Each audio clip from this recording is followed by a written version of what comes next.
मर्यादाओं की उस महीन सीमा को लांघ रही है, ये उचित नहीं है। इन सब चीज़ों से बचना चाहिए और ये विषय की गंभीरता को भी कम करते हैं। मैं कौन सी तस्वीरों की बात कर रहा हूँ उन तक पहुँचेंगे, मगर उससे पहले मैं आपको बता दूँ कि बीते कुछ समय से भीम देवगढ़ में कुछ राजनीतिक घमासान चल रहे हैं, जिनकी शुरुआत अभी हालिया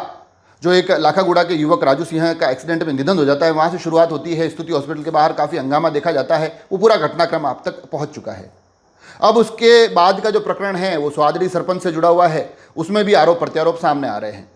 और इन तमाम जो विवाद हैं, जो तमाम आरोप प्रत्यारोप हैं, इनमें उस क्षेत्र की राजनीति के दोनों कद्दावर चेहरे, जिसमें भारतीय जनता पार्टी के वरिष्ठ नेता और हालिया विधायक हरि सिंह रावत और पूर्व विधायक सुदर्शन सिंह रावत, दोनों एक ही गांव के हैं, बताया जाता है एक ही परिवार के हैं, मगर बिल्कुल पूरी तरह से आमने सामने खड़े हैं और चीज़ें राजनीतिक आरोप प्रत्यारोप से आगे निकलकर इसमें व्यक्तिगत तौर पर भी ऐसे शब्द बोले जा रहे हैं जो विचारणीय हैं। तो ये जो घटनाक्रम तो पूरा चल ही रहा है, शब्द वो आप तक पहुंच ही गए हैं, मगर उसके साथ साथ समर्थक जिस तरह की पोस्ट बना रहे हैं, उनमें से कुछ चीज़ें तो ऐसी है जिस पर कि गंभीरता के साथ ध्यान देना चाहिए और मुझे लगता है कि इनसे बचना चाहिए। मगर पहले तो ये बता दूं कि जिस तरह की एडिटेड पोस्ट की जा रही है उसमें से कुछ चीज़ें तो हैं जिनका मैं समर्थन करता हूं, क्योंकि कुछ मैंने देखी है जिसमें कि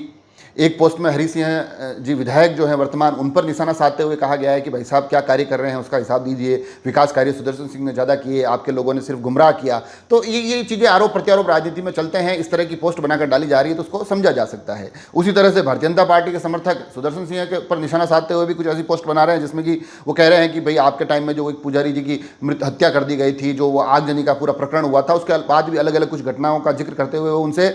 सवाल पूछ रहे हैं, उन पर निशाना साध रहे हैं। राजनीति में इन तमाम चीज़ों के लिए तैयार रहना चाहिए। ये सभी राजनीतिक परिप्रेक्ष्य से देखी जाती है, मगर कुछ तस्वीरें ऐसी भी सामने आई हैं जो मैं आप तक जब दिखा रहा हूँ तब भी मुझे लगता है कि ये अपने आप में थोड़ी बड़ी ही अजीबोगरीब सी स्थिति परिस्थिति है। हालांकि कोई व्यक्ति क्या खाएगा क्या पिएगा उसका निजी फैसला है, मगर अकारण ही तस्वीरों को एडिट करके उसमें चेहरे बदल कर, उसमें अलग अलग चीज़ें सामने रखकर इस तरीके की तस्वीरों को वायरल करना एक ऐसा कृत्य है जिसमें कि आप सामने वाले की छवि को इन एडिटिंग के माध्यम से खराब कर रहे हैं। मुझे लगता है इनसे बचना चाहिए। आप राजनीतिक आरोप लगाइए, तमाम तरीके के आरोप लगाइए, मगर व्यक्तिगत इस प्रकार के लांछन जो कि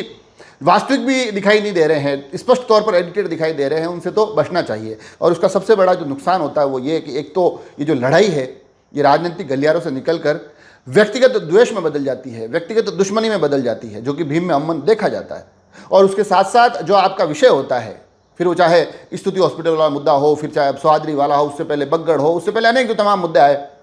अगर हम चीज़ों को इस व्यक्तिगत स्थिति में ले आते हैं, इस प्रकार की एडिटिंग के माध्यम से व्यक्तिगत छवि खराब करते हैं, तो फिर इन मुद्दों की गंभीरता भी कम होती है। ऐसा मेरा मानना है। इस पूरे परिदृश्य पर